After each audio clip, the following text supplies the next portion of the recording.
हृदय सम्राट माननीय बाळासाहेबांना वंदन करून या शिवयोगी सिद्धारामेश्वराच्या पुण्यनगरीत राहणाऱ्या सर्व कामगार बांधवांना मानाचा जय महाराज।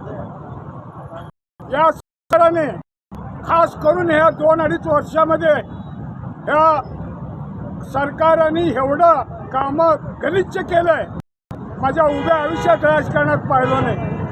आज इथली अशी परिस्थिती आहे अक्कलकोट रोडची, ह्यामध्ये 80% कामगार मुलं असतात, मुली असतात, लहान लहान शाळेतले मुलं जात असतात। महाराजांनी ह्याच्या अगोदर बी आंदोलन केलंय, इथे गतिरोधक बसवा, ब्रिज तयार करा, तर झोपेचं सोंग घेतो हा सरकार।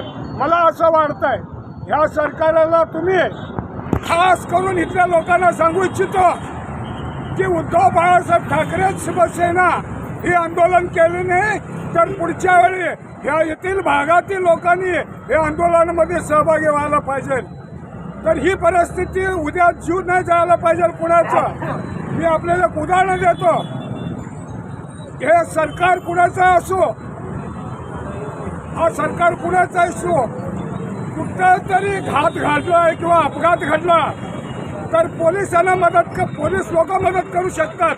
ह्या सरकार झोपेचं सांगून झोपलेलं आहे। या सरकाराला या शिंदेना मी फडणवीसला सांगू इच्छितो, अरे किती वर्ष झोपेचं सोंग घेतो रे, तुमच्या खुर्चीसाठी लोकांचं बकरं करू नका म्हणलं।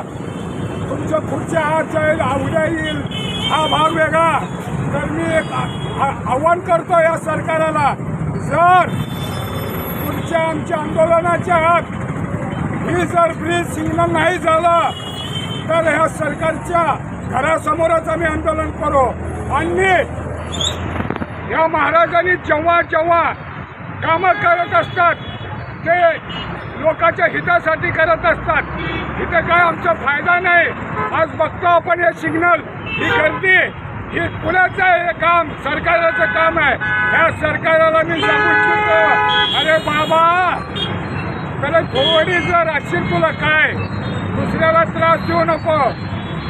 अजून एक सांगतो आपल्याला, या सरकारने 2.5 वर्षात जर कुणाला त्रास दिला असेल, पोलीस खात्याला सुद्धा त्रास केलेला आहे।